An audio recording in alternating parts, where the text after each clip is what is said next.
say is you kind of show your face over there, maybe try and get a first pick, and then you can rotate all the way back through mid-bio, then go and get an advantage over at that B bomb site. I think to really try and push through B right away, you have to be extremely aggressive. You can do it, but it's very risky. If the other team kind of calls a good counter for it and is going to have an AR posted up in the windows, you're going to have 2 or 3 of your players drop pretty quickly, and you see off the bat it's going to be TK. They're going to go towards that A bomb site. Madcat is going to pick up 2 kills right off the break, trying to get that third. He's going to be taken out by Sharp. Tommy's going to clean Sharp up. This one looks very good for Epsilon early. Looney trying to stay alive. Can he do it? No. It's going to be Epsilon right away. Madcat getting it started there, causing problems just as 4 players pushed him fearlessly. Takes on 2, able to do the damage, pick up 2 kills before he's traded. And that's huge kind of going forward for the rest of the game as well, because, you know, Madcat comes out there that first round on defense, very aggressive. TK probably didn't expect that. Now, the next time they want to push A, are they going to be a little bit hesitant going forward with that? You have to wonder if that's what's going to happen. Yeah, anything can happen here for TK, though. I think they learned from the A push. They're going to have to be a lot more careful on their next push.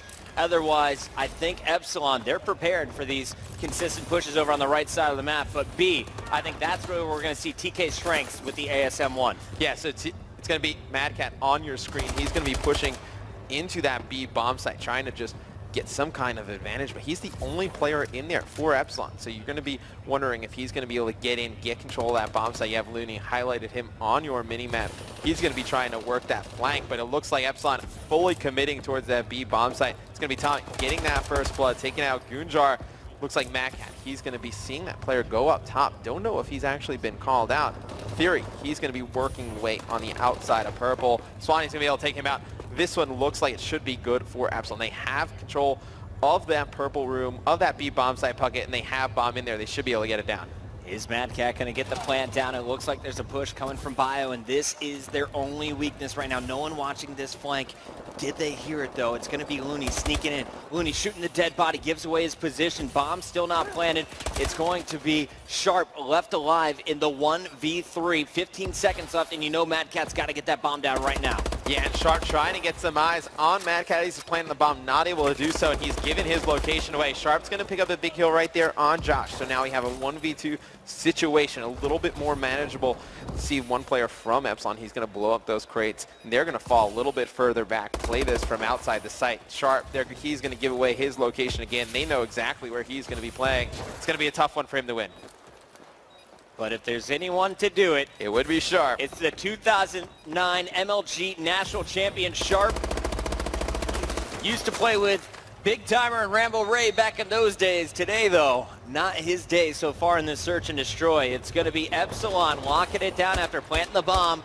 Mr. Madcat taking this game over before it began. Yeah, we showed you those key player matchups. You know, how good Madcat was at search and destroy, really coming out and proving that those stats are incredibly accurate. TK, I think here on the offensive, they're going to need to do something a little bit different, Puckett. I think the B push right off the break, if they can get that first blood over there, that would be huge. I think they need to be aggressive with it, though. They can't get trapped in mid-bio and snow. Early nade going out. Theory now aware there is someone definitely top purple. It's going to be Josh. So Josh playing pretty darn aggressive here on the defensive end. He's got some support from Tommy up in the rafters, overlooking, and Tommy's going to try and distract for Josh, giving away his position so that Josh can get sneaky here. Yeah, Josh is pretty much just going to listen for call-outs from his teammates, specifically Tommy. If Tommy sees them enter into that B site, you expect Josh to fall down, try and challenge. So Josh seems like he knows where one player is for TK. And you can see the rotations coming in from the guys on Epsilon. Josh was spotted on that right-hand side. For sure. He just got peeked, but looks like he's going to cook a grenade, try and fire it in that corner, see if he can get a pick. He's going to get that player hurt, not able to finish him off, and it's going to be Goon picking up that first blood on the Josh, but Madcat's going to change that right away. The charge coming in. It's Madcat backing down for the reload. All they got to do is prevent the plant, and it's currently going down. Theory will get the bomb planted, and we will see.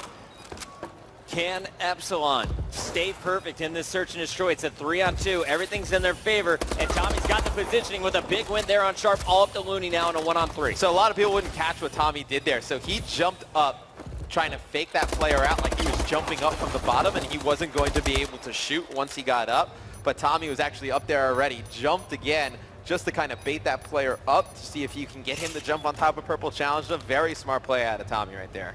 Tell you what, man, I'm getting Mad Cat's autograph right after this match Yeah. because that's going to be worth a lot of money here in a couple of years. 7-1 to open things up after being the most dominant player in that first hardpoint game right there with Swanee. Everything's looking great for Epsilon, but TK, they could definitely bounce back. Matt, what are they doing wrong so far on this search? What do they need to correct here going into the second half? You know, I think their first round, the one that they lost on offense, really kind of threw them for a loop for the rest of the game because now they don't know how Epsilon's going to be playing. You're going to see Sharp, though, pick up 2 kills right there.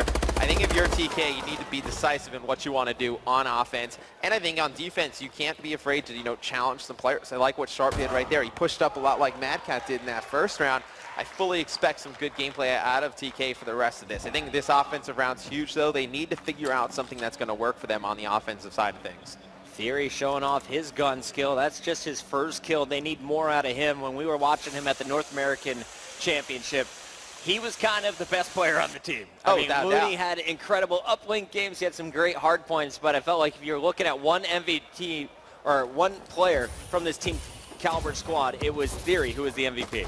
Yeah, and that's what's great about this TK lineup is that, you say Season 1 championship, Looney probably the MVP for them. And then the North American qualifier, Theory, the MVP for this TK team. So any of these players able to step up, really make a difference for the team. You're going to see Looney, he's going to get that first blood on Josh, and it looks like that has opened up that B bomb site. It's going to be the players from Epsilon going to be trying to fight that back. It's going to be Tommy with a kill. He's going to get taken out. Swanee's going to trade that, though. We're going to have a 2v2. Looks like we're going to have Sharp and Theory going against Swanee and Mac, and that yellow building drops. They're going to be able to watch that bomb from the yellow building. I like that call, but they don't know about Europe's ability to just go for a straight defuse. They won't be ready for this one. Swanee falls. Mad Cat gets it anyway. And that is going to be a 4-1 game. You can hear the let's go from Mad Cat all the way up here. He is hyped in that booth. He is standing up. He is getting the rest of his team fired up. And we saw them do that at the EU Championships. You got to watch some of these teams play before you come here play at one of these world events. You know that Epsilon's not afraid to make a call like that. I mean, the groups came out just the week of the tournament, so not a ton of time to prep. But I'm telling you one thing, if I'm Team Kaliber, the first thing I'm doing is going back and watching every single Epsilon match from the EU final to get ready for this World Championship. Oh, without a doubt. I mean, the Josh didn't defuse that, the EU regional final. I mean, if you have a chance to check that out, definitely do. One of the craziest plays I've ever seen. And Mad Cat right there, he had some help from Swanee. Swanee able to pin that guy in elbow, really help him defuse that. But it's going to be Epsilon on that offensive. Let's see what they can make work for him. It looks like they're going to be doing a very slow push, trying to get somebody from TK to come out and be over-aggressive here at the start. Looks like Goon is going to get an early pick there. Missed snipe shot. Goon will punish. Goon gets a second as Mad Cat watches Swanee drop. He doesn't know what to do here, pulling out a snipe, trying to get an angle. His teammate all the way across the map, and Tommy is going to be able to pick up one. So now it is a 2-on-2. Sharp and Goonjar left alive for Team Kaliber, and Mad Cat still carrying that bomb. Needs to get it down soon. Yeah, and this is a great spot that Tommy's going to play from. I've seen Crim6 play here a few times. Just a very good spot. You got to be careful for those explosive barrels, but this would be a huge win for Epsilon. It would be unfortunate for TK to kind of give this one away. This was a 4v2 situation at one point. Now 2v1. Look at the position from Tommy. He was going to let that player go by. Goonjar able to spot him there the last second. That is a huge play out of Goon, able to pick up these last 2 kills, starting to heat up a little bit in S&D. He doesn't pick up those 2 kills. He doesn't pick up that one on Tommy right there. Yeah. Tommy, I think, kills both of them. Definitely, and I was kind of surprised they did let the bomb get planted, so it got scary for a minute. Shout out to Mazes Realm. We see you down there in the Twitter feed, my friend. One of our cast-off contestants, watching the action live here on MLG.TV, but we're continuing with Goonjar on our screen. And really, Goon kind of quiet at the start of that hard point. Seems that he's getting a bit more comfortable against the Europeans now in the second half of this search game. Yeah, it seems TK, they're just guns starting to come alive a little bit. That hard point game, they just seemed a little bit off. Maybe just not the sense of urgency that Epsilon has at this point in time. Because, their backs aren't against the wall. Epsilon really, their backs are completely against the wall. They lose this, they're kind of done.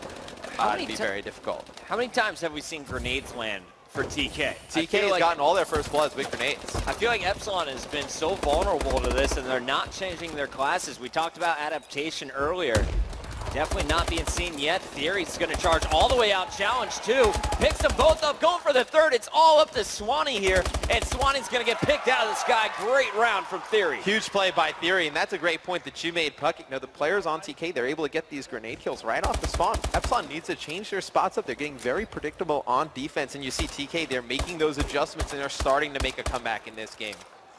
It used to be a 4-1 game. All of a sudden, it's 4-3. One round separates these two squads. TK starting to find their stride. Can they stay strong on defense? I'm staying on board with Looney. I hope you don't mind, Matt. We're going to watch defense here as TK is trying to mount this comeback.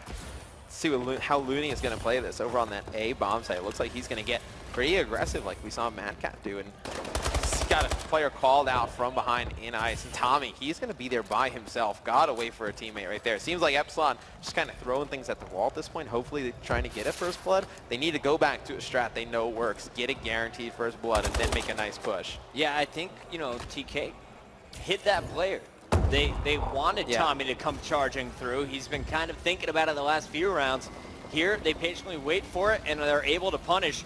Mad Cat with your bomb, trying to get over to that A site. Needs to get through Goonjar, and he does. So now it's a 2-on-3, right back in favor of Epsilon. Mad Cat's going for the plant. You got Sharp and Theory, though, still on the defensive end. So now if you are Epsilon, I would really consider rotating this bomb. I mean, you're just kind of sitting there waiting for something to happen. And look at that. I mean, Theory jumps right in. He's able to take out Mad Cat. Now he's kind of lost behind enemy lines. Theory's going to take out 2. Not able to finish Josh there at the end. We're going to have a 1v1. Sharp's able to win that bucket, and we have ourselves a tied game. TK all day, man. Starting to heat up. You see the fans in the audience getting behind their boys as well. Sharp, the captain, with your round Eddie kill cam. Oh man, this would be a huge comeback for TK. Would throw all the momentum back in their favor. It's going to be interesting to see how they're going to come out and play this next round on offense, if they're going to be pretty aggressive or not. Sharp on your screen. He got the last kill in the previous round, but really I think it's going to be Theory, our guy to watch. He was rocking the sniper earlier. He got some nice picks with it. Can he get this one? Tommy's going to poke, and he is just going to miss. It finds it on the second try.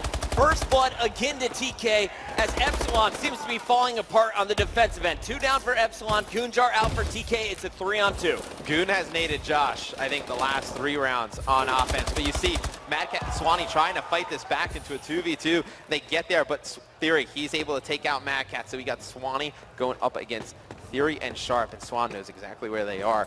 It's going to be interesting to see how TK plays this. So they're going to try and rotate through, and Swan, he's able to pick up Sharp. Now we have a 1v1. This is huge, Puckett. I think this one really determines this map. And Swanee just saw Theory's head, I think.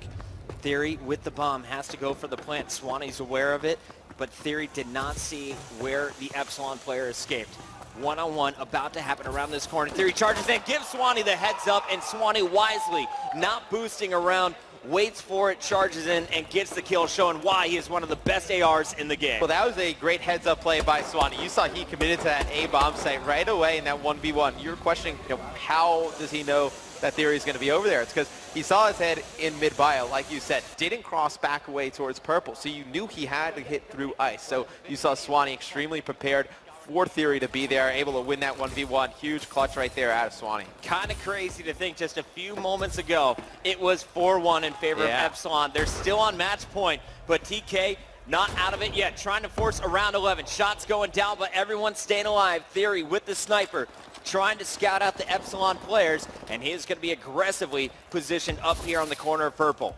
Yeah, and Theory has to watch himself because it seems like Epsilon, they're going to be playing for that pick. And with that sniper rifle, you get a little bit over aggressive. If somebody pushes you, you're in trouble, and that's exactly what it looked like Epsilon was trying to do. They figure out where Theory was playing, and they were going to push him right away. Mad Cat going to get first blood, but Theory and Goon going to answer. Theory with a huge 2-piece. Going to leave Josh in a 1v1, and we're going to go to round 11. We're going to round 11, Matt. That's what we do when we cast together, my friend. Nothing but great games today here on the main stage. Goonjar with your round-ending kill cam coming behind Josh. Can TK complete the comeback here to tie things up 1 apiece? It'll be interesting to see who has what side. I think if Epsilon has the offense, this could favor them in a way because TK has figured out where they're playing on the defensive end, and so it's going to be Epsilon on offense. Love to see how they're going to play this. To be honest, I would love to see A rush through ice. might I've be. not seen anybody do that yet. It's going to be Josh. He's going to get that first blood. Theory's going to trade that right away. Mad Cat's going to pick up a kill as well. This is going to be a very fast round, Puckett. It's a slaughter fest over here in the middle of purple. Sharp escapes with his life. 2-on-2. Still in play. Down goes Sharp. It's going to be Tommy and Swanee all up against Looney. And we said Looney, your key player to watch from Team Kaliber when it comes to S&D. He's going to have his hands full. The one thing in his favor, bomb is down, and it's underneath his feet. They have to come to him. Right. He knows that bomb's down directly underneath him. They have to really push straight towards him. And I love the fact that Tommy and Swanee sticking together. But just to recap a little bit, a lot of people don't realize, you know, Swanee with that last kill on Sharp. Sharp is on a head glitch in that little tiny window. That is such a difficult spot to hit that shot. Swanee just makes it look so casual. He's like, dude, I do nothing but pick brains. 30 seconds left. Takes 5 seconds to plant that bomb. So Epsilon has a decision to make. Do they go for the safe plant? Do they challenge Looney? Looney gives up his position, didn't trade a kill. So now he knows he's being hunted, but he's worried that the bomb is going down. And being Swanee, showing off his strength, is going to be able to finish strong. Epsilon completes game number 2. A lot closer than they wanted it to be. But Swanee playing like an absolute boss in the last 2 rounds. Was not easy for Epsilon. Looked really strong for them, up 4-1, and then to have TK mount that cover.